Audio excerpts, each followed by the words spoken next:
We. I am here tonight, and I'm going to use a strong word. I'm here tonight to provoke you.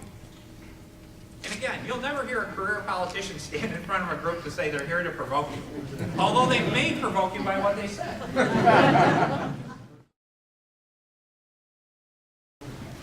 The reason I use that word provoke is let's set our economy aside for a minute and talk about our government. We let this mess happen. We didn't pay enough attention. We dropped the bar.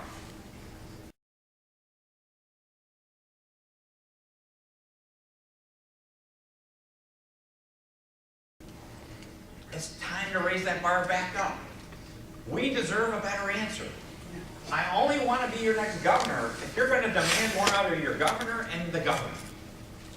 That's the attitude. And I'll give you an easy illustration. The State of the State address. What has it become? It's become a cheerleading session. It's become happy talk. What should it be? It should be your governor standing in front of you with a report card. And that report card says, this is what we said we're going to do. This is what we've accomplished. This is how we benchmark versus other states and other countries. And this is where we're going in the future.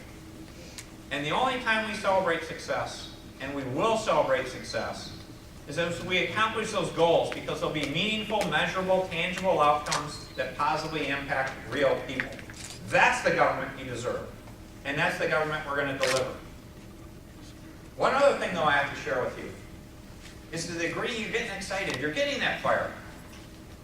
This is just not an election for government. This is just not an effort for the next 13 days or so. This is an effort to reinvent Michigan. And the hardest work will start in January and will go on for some time. So to the degree you get excited, we need to see that fire and passion, not just for a couple weeks, but for the foreseeable future. And we actually need that passion to grow and for you to spread it to everyone you know. And as part of that, that's changing that culture. So let's change our culture in 3 key ways with that fire and passion. Let's stop being negative and let's start being positive. Let's stop looking in the rearview mirror and let's look to the future. Let's stop being divisive with a win-lose attitude and be inclusive and win together. That's the attitude we need in this state.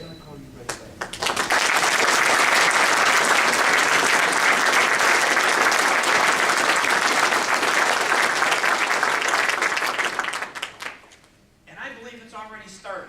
We're not starting from scratch. It's out there already. How can I say that? Well, I can tell you at least one great illustration. We had a big win in the primary. And people came to me and said, wow, we never expected that. How did that happen? Well, I can tell you why. It had nothing to do with me. The why is, when I looked at the volunteers on our campaign, and I looked in their eyes, they had a sparkle, a twinkle, a fire, a passion that you didn't see in any other campaign. There were some well-intentioned candidates running, and there were some hard-working volunteers on those campaigns. But those people were all focused on beating someone else. The people on our campaign, with that fire, that passion, they weren't there to beat someone else. They were there for Michigan's future. They were looking out to the future. And that's how you create a fire and passion that's special. And that's the attitude we need to bring to the table.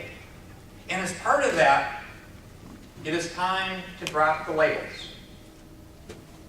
We all wear a lot of labels. We don't recognize it every day. But we have labels of party. We have labels of ideology. We have labels of geography. Lots of labels. But there's only one label that matters for the situation we're in and what we need to do. That label is Michigander. It is time to recognize that's the label that matters. And by having a positive, forward-looking, winning attitude and following a vision, plan, and an attitude of real action, that's how we can make a difference. I am absolutely fired up to do this. Hopefully you can see that. But again, it's about us getting fired up and having that passion grow and taking it to everyone we know and saying, we're standing up as Michiganders.